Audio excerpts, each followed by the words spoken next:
show your face. And if you don't want to identify yourself, that's fine too. But you moved down here. You moved down here getting acquainted with this community. I don't know why you moved down here, but you moved down here wanting to get acquainted with us. And you know good and well between the drugs and the alcohol and the misbehavior, it has caused wedges to be formed in between relationships that never should have been formed in those relationships. I've known Miss Lenore ever since I was 6 years old. 6 years old. We moved down here in 1967. I was born in 1961. How come she was frightful at me there at the last? Was it because maybe something pertaining to her conscience? Because she drove my mother back and forth to work for 30 years. You don't. No, I think it's like the man said. She had dementia. Yeah. You think when people have dementia, they think all kinds of crazy things. They get fearful of their own shadows. They're scared of everything. They're scared of little noises. Yeah. Everything scares them. It's not just you. It's anything and everything. Well, do you think all that stuff that Donald Ridgway was doing down there, all that screaming and hollering down there right around Miss Lenore's house, do you think that helped? Oh, no, it didn't.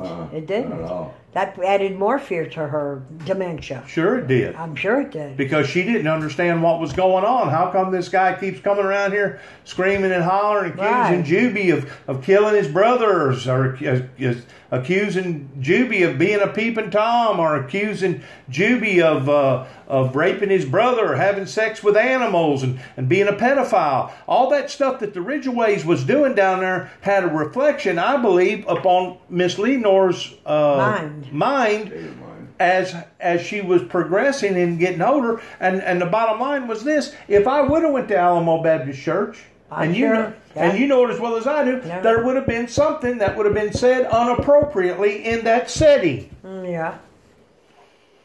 That's the very reason why I didn't go to your father's funeral or the eulogy, was because I was afraid that Donald Ridgway was going to show up and the next thing you know, deliberately start something. Yeah. And he never even showed up. He never showed up. But he said he was going to be there. But he said that he was going to be there. He said he was going to be there. And he done that just out of pure mere aggravation, didn't he? He sure did. Being mean. Yeah. These people have tormented my life is what is the point that I'm trying to make. And I think, Donald, you can verify that, can't you? Yeah. Huh? Yep. And they have caused, and there's no doubt, these churches pick up on a lot of this information out of gossip, and they don't know what's true and what isn't true. They don't know what's valid and what isn't valid, and because of it, they put up a big hex on me. They hex me or jinx me and say, well, this guy here, he has too much controversy going on in his life. We'd rather him not even show up out here at the front door as a visitor or a guest. Is that fair to me? No, it's not. Nope. Somehow or another, they're persecuting you for some reason that I can't understand. And you can't understand. They're persecuting me because two hands come out of heaven in 1983 whenever David Willis was driving an 806 International tractor pulling me back home.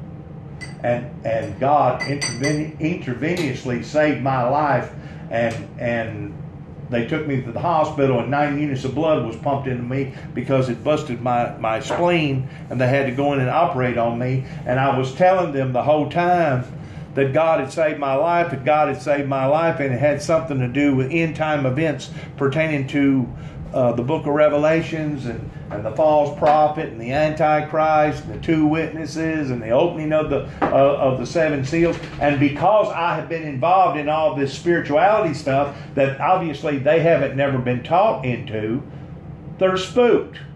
Yeah. They don't understand it. So they're ostracizing me. Didn't they do the same thing to Jesus? Oh, yeah. They didn't understand Jesus. I mean, Jesus would perform a miracle in front of them by healing the sick or causing the blind to see or raising the dead. And they would glorify him for a week or two or maybe a month or so. And then the next thing you know, they'd turn on him again. Sure. Yeah. Dog and pony show. Oh, yeah. Entertain us again. Show us your miracles. So what is actually going on here, Donald? Persecution. Persecution for righteous sake. And what does the Bible say? Blessed is he who gets persecuted for righteous sake. Yep. In other words, if I was a cold-hearted murderer, if I had went to Lenore's house and I was bugging the you-know-what out of her and putting fear into her in some sort of way towards threatening her, well, then she would have a reason to fear, to be frightful of me. Even Earl a while ago. You don't tell somebody, oh, I ain't scared of you. I got a pistol in here that tells me I ain't scared of you. Right. Why would he have even mentioned a gun? Why even mention a gun? I mean, I'm sitting on the porch. It's raining outside. I didn't realize that he was involved in cooking. Who knows what he's been told? Well. Right. Who knows what he's been told? Right, and he's probably... And his subconscious... Hey, Daddy, wait a minute. No. His subconscious automatically goes to defense. No. And he just flippantly says, well, I got a pistol in it that says, period, I ain't going to be afraid of nobody. Sure, I understand. Ain't that what most Southerners have the right to bear arms? Everybody down here's got a gun, and they all keep them loaded. It's one thing to be a gun enthusiast, and it's another thing to be a gun nut. But they all say the same thing. Right. They ain't scared of nobody because they got a gun. Because I got a gun. I got a gun. It's loaded. Well, if you're so scared, how come you got a gun? I ain't got one, but well, I ain't scared now because I got a gun. So you're dependent upon a gun to protect you. Yeah, really. But yet now you go to church and you claim that God is supposed to be protecting you. Matter of fact, I had somebody the other day, just the other day, less than a day ago, at the YMCA at the pool, that had a business there in Dyer that said, oh, since then I've straightened out my life and I've retired and I keep a Bible sitting right next to my registry bed with a 9 lock millimeter sitting on top of it. And if anybody decides to break in, I'll show them Jesus. I wonder what hotel he's sleeping in. I'll show them Jesus. Yeah. So you're going to take this person's life. Yeah. And his book says, thou shalt not kill, huh? And the Bible says, thou shalt not kill. Yeah. Is there not a conflict of interest? Somebody is not. Is there not a conflict of interest? Is this not a bittersweet thing? Somebody's not paying attention to what they read. What they're reading and what they're claiming. Mm-hmm. They're claiming one thing, but they're not exorbitant. They do another. Well, you know that all this BS that went on, because, I mean, whenever you come down here, you got associated with my father because my father had already known your father. And you moved down there and you stayed in that trailer that Danny was in for a while. And you could tell that my brother, he had a serious drinking problem. But you could also tell that my father had a serious anger management problem at times. He had post-traumatic stress disorder because he was in World War II, and it affected him that way. Mm-hmm. And of course, whenever you run rampant almost all your life towards getting away with beating your kids, he just thought that was a normal way of life for him. Mm-hmm. And the bad thing about it was he wasn't just beating them indoors, in behind closed doors. He was beating them in front of David Willis and J.M. Willis and Lenore Willis and Mike Willis and the Robbinses and the Willises and the Whites. Just about everybody that went to that funeral. Just about everybody that went down there had witnessed you guys getting your ass whooped on a regular basis. On a regular basis. Being abused. So you can't tell me that part of that Miss Willis was facing off on there in her latter part of her years was also induced by your father. Well, not only induced by my father, but it had something to do with her own conscience. Because like I said, she rode with my mother for 30 years, driving her back and forth to Kelwood. And you can't tell me. And my mother would pick her up and they'd do their hair together. Yeah. They was best buddies. And you can't tell me having a relationship that close for that length of time that you're not going to be intimately connected towards knowing in detail towards what's going on in your life versus what's going on in my life. Right. And back then they talked about everything. Talked about everything? Yeah. But I guess they thought that it was okay for a maniac to be running. Thunder. Yeah. Probably. I guess they thought that it was okay because they actually gave Bobby Jackson a nickname. Grizzly. Grizzly. Grizzly. Really? And they didn't give him that name Grizzly because he was kind and gentle to the wild animals. They gave him that name because of his barbaric behavior. And this went way, way before you ever come and moved in. Oh, When yeah. did you move in? In 98. The end of 98. Okay. Way at the end of 98. No, Okay. the end of November or something. Up until then, you'd been up in Chicago, Right, right? I was a city girl. You was a city girl. Well, what brought you down here? Your mom and dad? They bought this house. My daughter lived here, Your mom and dad. and my granddaughter lived You had here. they had some roots here, right? Mama was born and raised outside All Donia. of them came much later. But you had some roots here with them. Well, they just wanted me to come for a visit. My daughter come up to Chicago and got me. Wanted me to just come for a visit. Just come for a visit. Well, after I got here, they spent all my money. I didn't have no money to go home on, so I had to get a job. I still... Go ahead, Jack. This makes the third funeral. There was another funeral that went on in Alamo Baptist Church. Well, this is... But you weren't allowed to go to. That I basically wasn't allowed to pertaining to the Jacobses. They filmed it. It should be on Facebook. They were going to broadcast it on Facebook, I believe. What? The film. Miss Willis. The funeral. Yeah. They had a camera set up. Oh, that's good. And David Willis's first wife, I think that was her 2 kids. I'm not sure. You talking about Kim? No, it wasn't Kim. That was not Kim. Kim knows me. Kim is the one that had Cody. Cody wasn't there. Cody wasn't there. He could not take the funeral. He didn't want to come. Tyler and Savannah was there. Okay. Now, it wasn't them kids that was holding the napkin, a handkerchief, covering the camera. It was his first wife. Okay. He had another wife. Was Chris Willis there? Yeah, Okay. I think. I didn't know him. I've heard the name, but Kay Willis was there, which would have been David and Mike's sister. Earl just told me. Yeah. Earl West just told me Well, I didn't know that Mike Willis was there. Okay, well, I didn't know a lot of them. I just knew I knew David. You just knew a few of them. Yeah, I just knew David and the kids. But all in all, And Lenore. since you heard what this gentleman had to say, and you said that he almost fell, y'all almost had to get a chair for him. Well, we did have to get a chair for him. Okay. Since you heard his testimony, and you put 2 and 2 together, if Juby would have showed up at that funeral down at Alamo Baptist Church, what do you think would have happened? Be honest. Like he said, you're banned out of all these churches around here. Why? I don't know. You're asking the wrong person. Alamo Baptist Church. We don't go to that church. I have no idea. How do we know any Now, of the Earl people West, that run that place? hey, Earl West does not go to that church.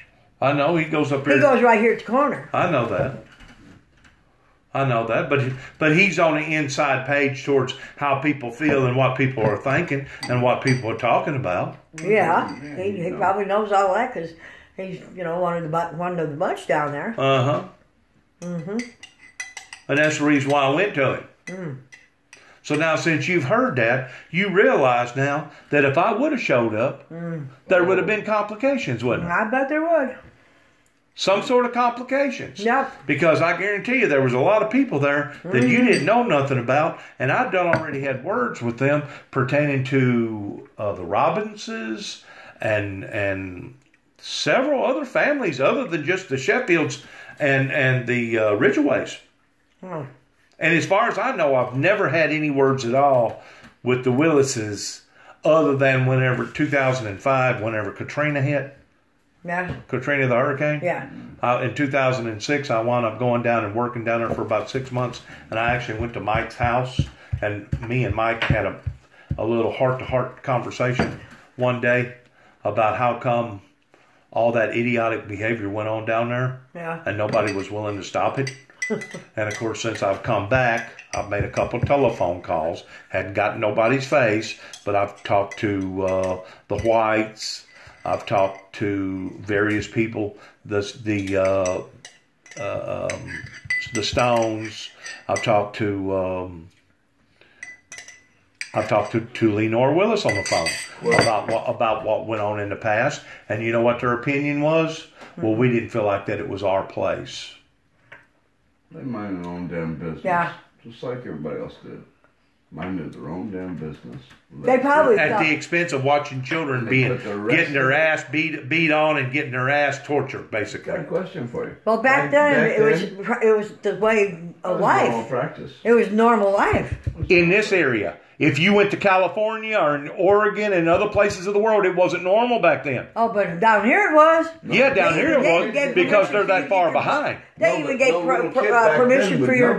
Nobody know any about that. If you was a little kid in this area in the 60s and the 70s and probably in the 80s, you didn't have a snowball chance in hell in the state of Tennessee because you was going to be treated like a grown man. But if you was living out in Oregon or in Vegas or in California or places or up in Washington State, you didn't get treated like that because they'd done already come down on that child abuse bullshit. Yeah. Sure, but they didn't do it here. A lot worse there. I mean, here. Here a lot worse here. They didn't prosecute it back then. They condoned it.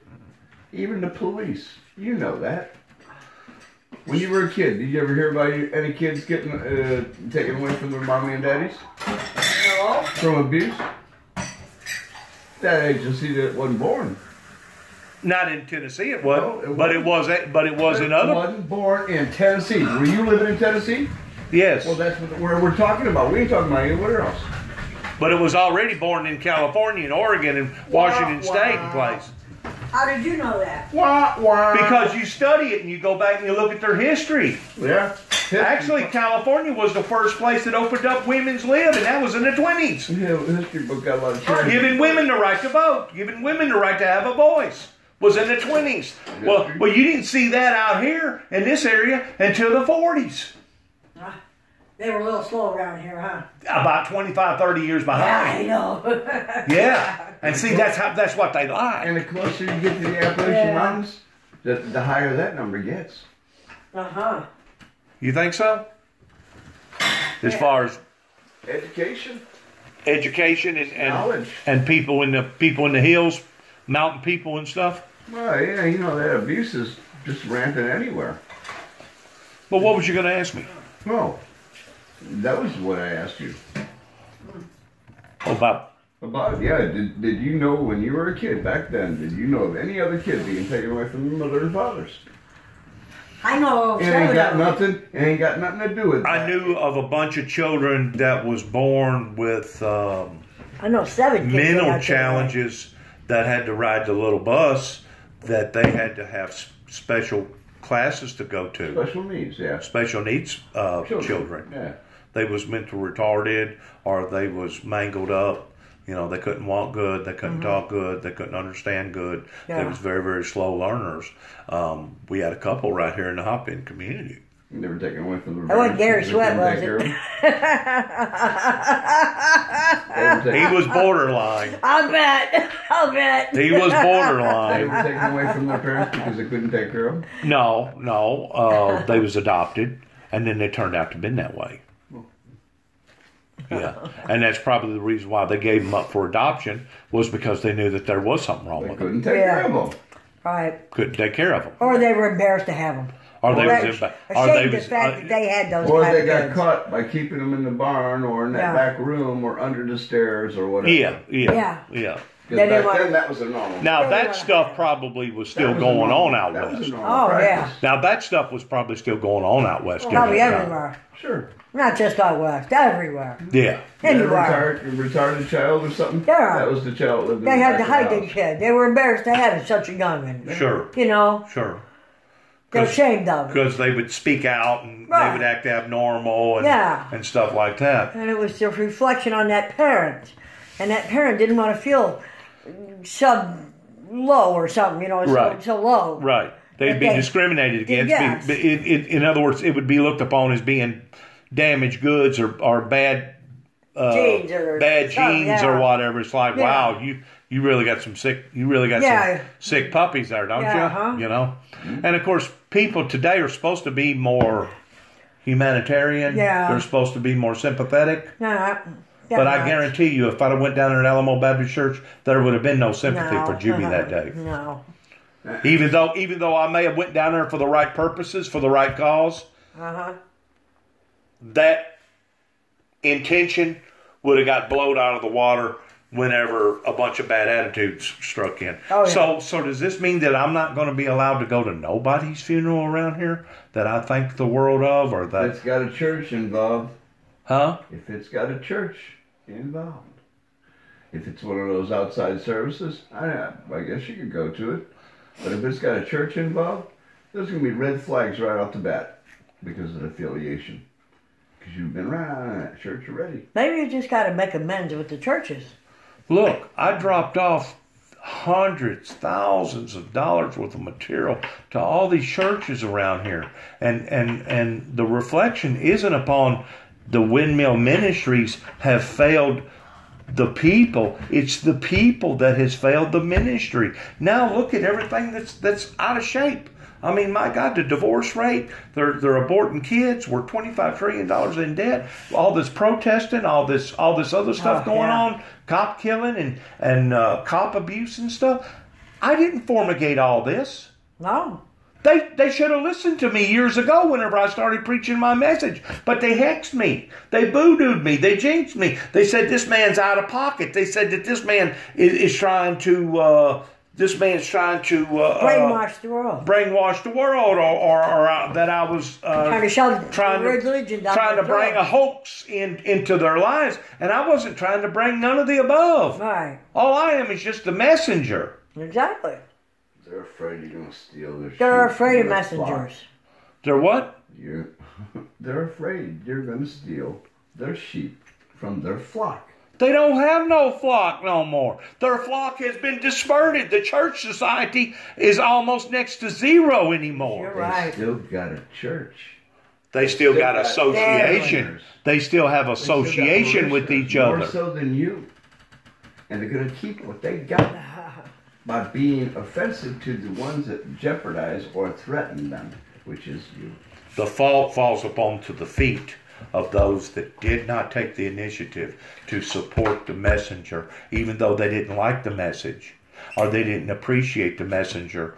The fault falls upon them, not upon me. The shame falls upon to this neighborhood around here because of the way that they banded me. Because of the deaf ear.